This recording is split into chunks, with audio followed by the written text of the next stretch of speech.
Hi everyone, welcome to Sage Thyme. I've got a reading here for you today in the sign of Virgo. So of course, sun sign, Virgo, and always, wherever Virgo is, house placement in your natal chart, as well as planets and points of interest for you and how this reading relates to that or simply just relates to you.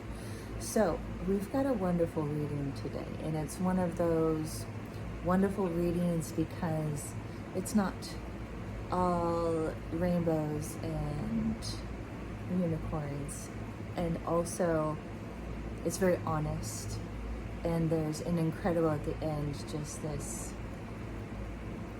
kind of not just flip the script, but almost like just, you know those slats that are kind of like the curtain behind me, those vertical slats, and if on one side you create a mural of one image and then you flip it, and the other side is a similar image but with a totally different color palette, you see it totally different, and both are true.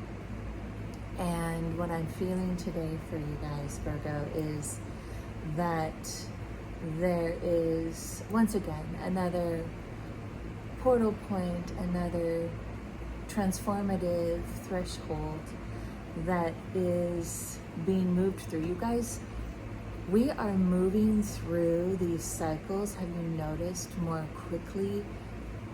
I want to say more efficiently. That doesn't necessarily mean it's always easier, but it expediting itself and us through it, pardon me, more efficiently and more rapidly.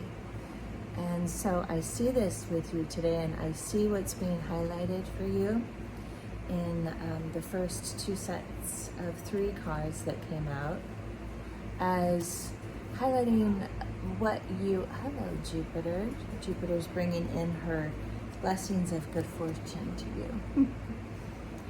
What is being highlighted for you to, it's almost like saying, Spirit saying, I know what you're going through, and no, you're not messing up. You're not getting it wrong, or, you know, apply all the labels that people would put on things like crazy or weird or even worse. You know, you're not all those things. Those are the limited phrases and constructs of mentalities that simply are trapped within the confines of limitation. And you guys have moved so far beyond that, but there's still that little residual tug. The ribbons of your cape, so to speak, are still being pulled on now and again, and I feel like this is a strong clearing out and showing you a little bit deeper of the story within that maybe you haven't fully brought up and looked at in all angles and completed your connection to. So the first 3 cards up, I'll pull them up how they wanted to come out, and then we'll go over each. So the first one that came out is the 9 of Boons, akin to the 9 of Pentacles. And here you have this woodland woman. I'll find a good angle here. There we go. And she is in abundance, not because she has a shiny bicycle, the best one in town, or the most perfect fitted boots or anything like that, or brand name boots. It's because she is so in tune and connected with the world around her and what the world around her is offering her. She's made wonderful things. You can see artistic, you know, pillars of stones and just beautifully placed things that she has crafted and placed, as well as that have naturally grown around her to create a artistic tapestry that is her life, that she walks through and moves through. And she's connected with this hummingbird moth. I have a feeling that's an actual real creature. I believe it is. You know, it's this moth creature with a hummingbird-like beak in a way, so that it can get the nectar out of those hard to reach elongated flowers. And the moth is a representation of the night, a representation of a being that is drawn to the light and covers the light, and yet in the light of day hides from the light. And it's not a creature, especially in this depiction, but really in truth, it's not a creature of ill will or malice. It's a creature that says, close your eyes and see what there is to see in the dark. So now we're talking about things like psychic abilities and honing in that craft and that skill and the different potentials that each clair, shall we say, clairvoyance, clairsentience, claircognizance, all of them, honing in the details within each one of those clairs that is really specifically attuned and available for you to really develop. And that's something that she's done, and she brings it into the day. She brings it into the rhythm and the visual and sensorial absorption of the abundance around her, and she calls that abundance. And what she's calling abundance is cultivating that feeling of abundance more and more, and that feeling of abundance is bringing it in more and more. And there's no attachment to what that looks like. She's got a bowl full of, blackberries here and mushrooms overhead, and those are delicious. And that's all she really needs, simplistic. And when it gets more complex and extravagant, maybe, but she's really helping us today. I'm getting caught in the mess of it. When it gets more complex and intricate, she doesn't divert herself from it. My little friend here. In fact, she's present with that too. She doesn't call it wrong, but she slows down to appreciate the complexity and extravagance of it, rather than enjoying it for the moment. No, sweetheart. I'm just gonna knock the camera over. And rather than just enjoying it for the moment and then moving on to the next thing, like, at Christmas time with kids, sometimes if they get a lot of presents and a lot of commercial presents, they love it and they're so excited, and they'll play with it for a few days or even a few weeks, and then it's done, it's over with. But the ones that last the most are the boxes, right? That it came in, and the stuff outside that they find, the simple things that compel their imagination to create more abundance, more feeling of fulfillment and enjoyment of life and imagination. So she slows down to appreciate all of them. The second card that came out, the Black Shuck. There we go. Akin to the Death card. And I'm feeling even more so than when I was viewing these initially. I'm just feeling this yes from you guys.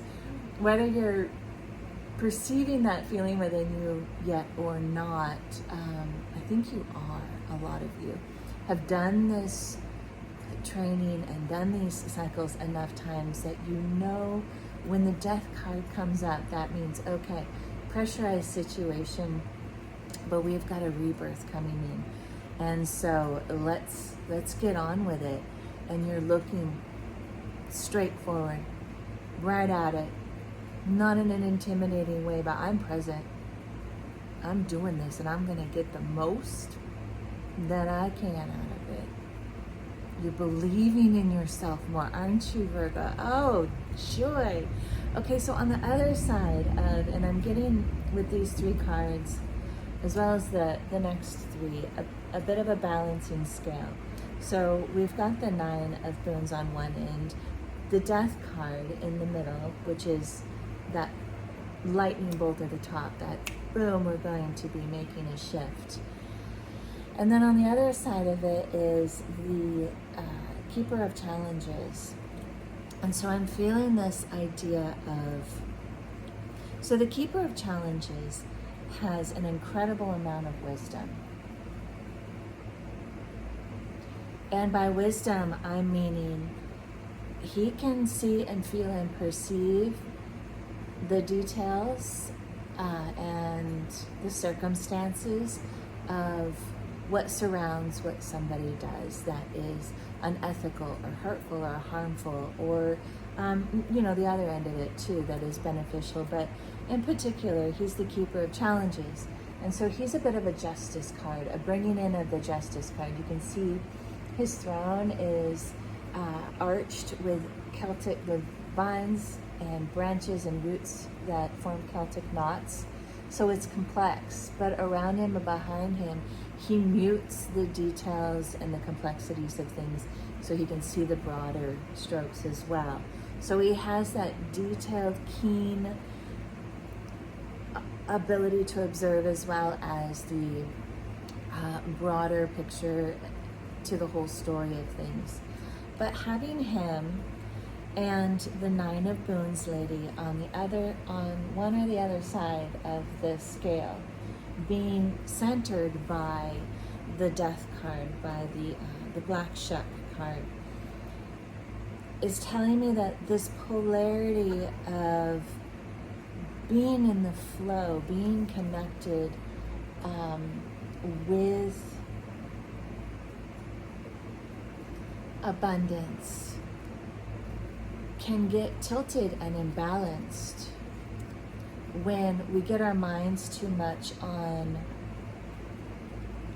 well, this person did that and this person did this, and I don't mean to say that casually, because people can and do things intentionally or absent of awareness that have incredible detrimental impact on you and others. And for those who can see the greater perspective of all the things that even one small unconscious act, purchase, phrase, whatever, can cause to people, it can really throw off our connection with that beautiful reverence of abundance around us. And I believe this Black Shuck in the middle is saying, we're going to take both of these two polarities and, I often want to say bring them together and transcend, but it's telling me no this time. It's almost like,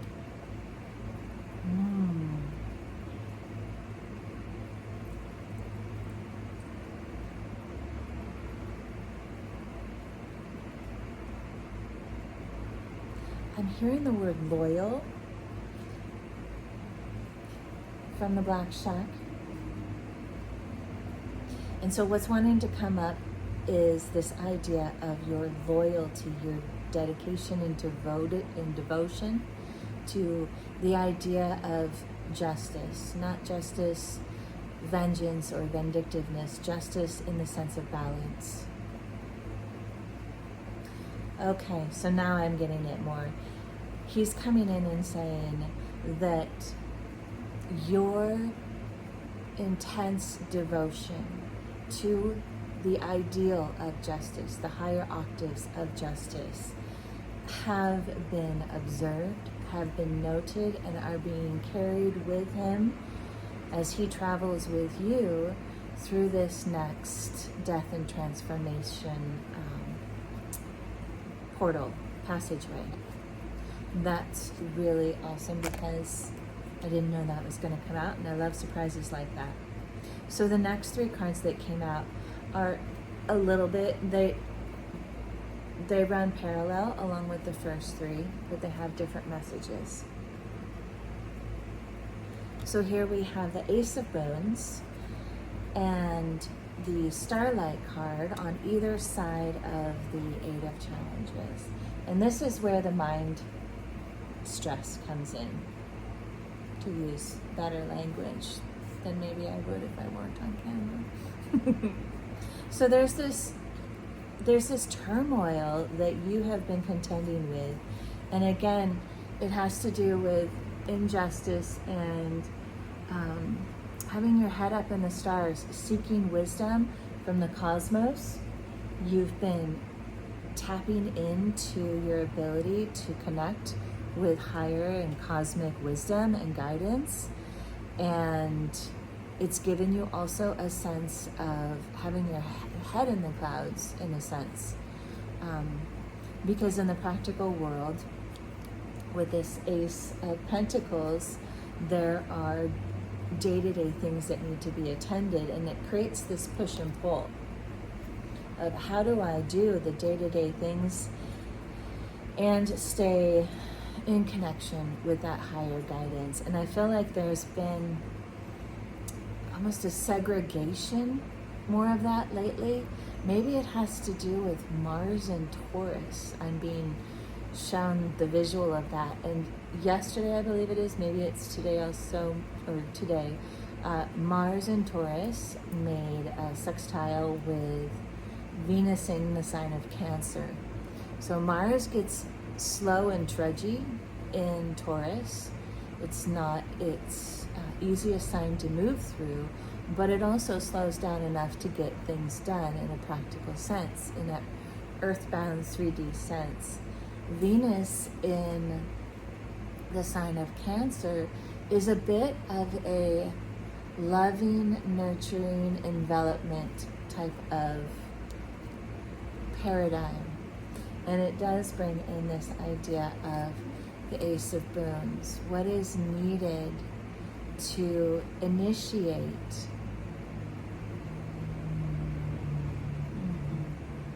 See, I get corrected, right? I have this idea. Okay, so that's part of it. I have this idea of what things mean when first looking upon it, and not even just in a glance, spending time with it and taking it in. And then I get into discussing it with you all, and it starts to shift and morph. And it's not because it isn't what I was thinking it is. It's because there's so much more to it that wants to come through. And that's where the mental mind twist is happening, is because I think you're feeling this stretching in either direction of cosmic awareness, practical to-dos, not a new thing for people by any means. But having your mind on it and being brought back to the heart, that's what it is. Mars being in Taurus, I think, has maybe been not a distraction, but a deterrent from how good you have been at developing your consciousness, anchored in your heart space, and then more fully being a draw of embodiment into the entirety of your body. Excuse me, yep, that is it. And so Mars being in Taurus, as well as Mercury being in close proximity to Venus in Cancer, so it's been having its play on everything too. Doing those practical things, you've been moving back into, or I don't want to say slipping, but it is a little bit. It's like you've been placed back into a little bit of a lighter version of the program of doing and the lower, more limited programs of getting things done.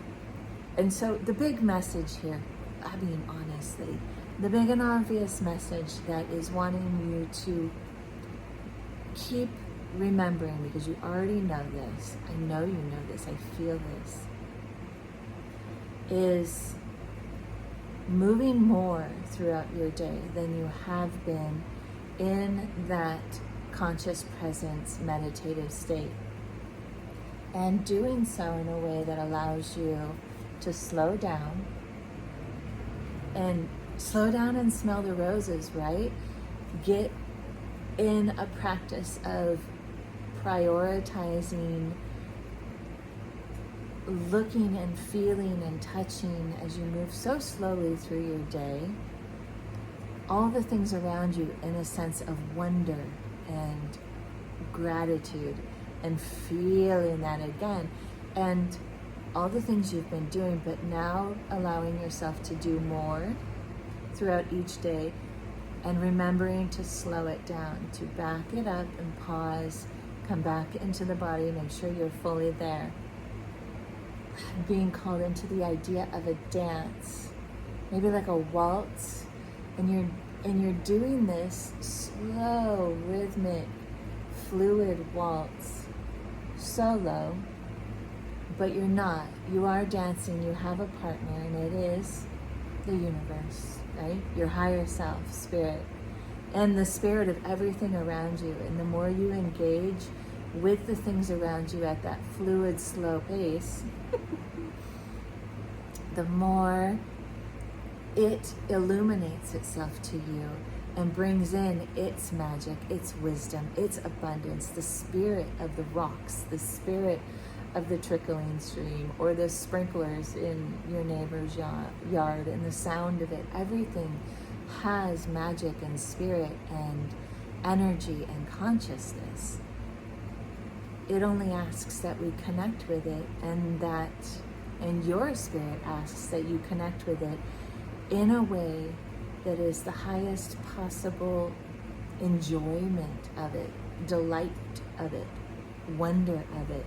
When we're in that wonder, that fool space, that I don't really need to know because I know I don't know the all of everything, that puts us back into that beginner's mind, the child, and it opens everything up that is that sprinkler going off, or the rock that you've seen 100 times but never seen.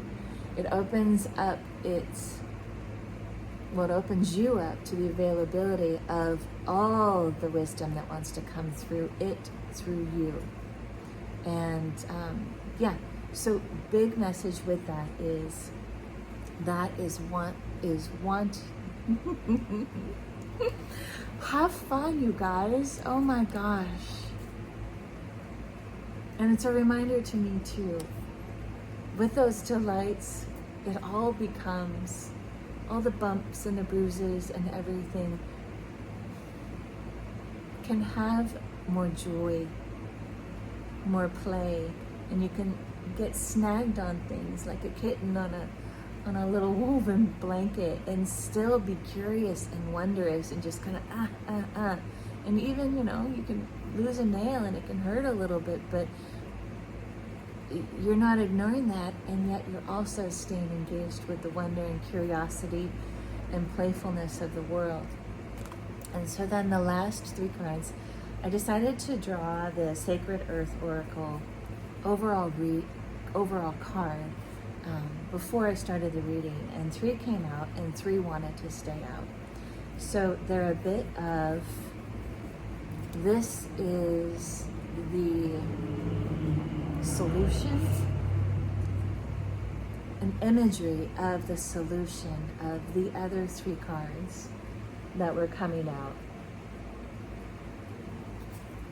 I'm getting a little late in time, so I'll move through these smoothly. The first card being the shift. This is that birth canal, the threshold point from one way of being into the next. And you can see she's got her hand across her body, and she's reminding herself of her embodiment. She's reminding herself of her heart connection. We have our heart points in acupuncture that run along this anterior edge aspect of the wrist and arm, and in here in the palm. And she's bringing that to her body, that heart meridian, and she's allowing those ribbons of the energy streams of everything around her, to flow her, to bend her, to arch her. She's even allowing her body to physically move and arch and sway in a way that not only feels in alignment with the world around her that she is connecting with, that is beautiful and peaceful and wondrous, but it's actually shifting the way each and all of her cells are resonating. And when that resonation shifts, it starts shifting how the DNA goes through transcriptase, moving from, the DNA strands will split apart, become mRNA, then RNA, and then back to DNA and come back together again. And it's in that splitting part of the transcriptase process that cellular resonance can alter, for better or worse, how those DNA strands come back together again. So you get to move and sway and drop the mind and release the thinking and be in the body and connect with what you are choosing as you choose to connect it. And it's actually changing your genetic makeup, which then just boop, boop, boop, boop, boop, domino effect, but it's like little bubbles, effervescence popping out and through. And this is your Wu Wei. When things get tough, because death and transformation processes aren't necessarily an exciting experience when you're in it. And part of the process is to experience loss and pressure and confusion. Remember to bring your mind into that touchstone element of when things get tough and you're out in the crashing waves and you're being thrown about and everything and you're exhausted and you're tired, you can float.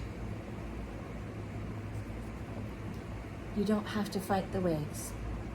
They're still gonna thrash and bash you around sometimes because there's a cycle for storms that needs to come and have its place. So that's when you breathe and you drop your breath all the way down through your body into the base, into the pelvis, and you let it fill your whole body, and you lean back and you float, and you let it carry you. And it might thrash you about a bit, but you're floating, you're not fighting it, and you're not exhausting yourself. And then here, the last card, we're gonna go a little bit longer because I love this card. I haven't seen it, it's a new one to me. It's called Space. And these three things, this allowance of shift,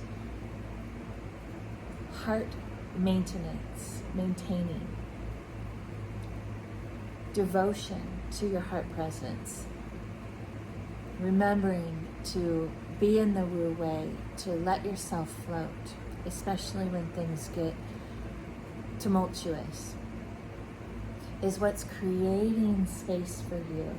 You can see she has her phoenix wings already in place, but she's not taking off. It looks like she's in this space of, it reminds me of what the imaginal world feels like. The imaginal world is, for me, it's what I call the place where blueprints for our lives are made and for the world around us. And so she's in that blueprint space and she's creating the sun and the moon and flowers, and she's letting her phoenix wings carry her through it and remind her of all the pieces that she's already been through and transcended from. And she's also, there's these black birds in the background. There's things that aren't quite seen and fully in detail and understood and known. And she has this beautiful light coming to and through and from into her crown. So she's connected in that dark liminal space with her cosmic connection. And she's able to not just be a bridge between the practical world and the etheric space, the creation space, the imaginal realm, the cosmic wisdom, the Akashic records.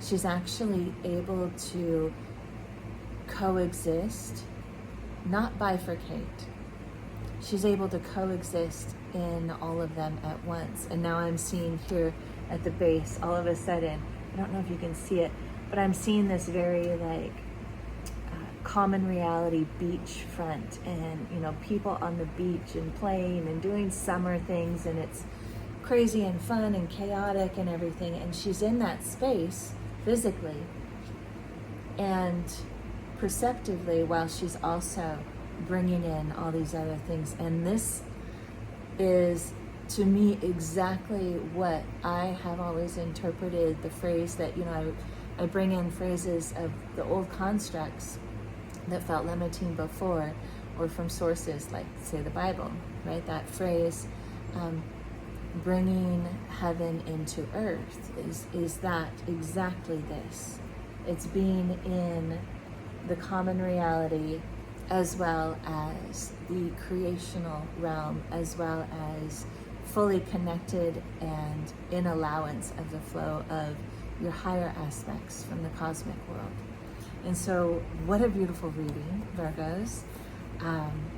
We went to the full 30 minutes. I'm trying to keep them down closer to 20 and 25. But, you know, there's just a lot of beautiful things that want to be said.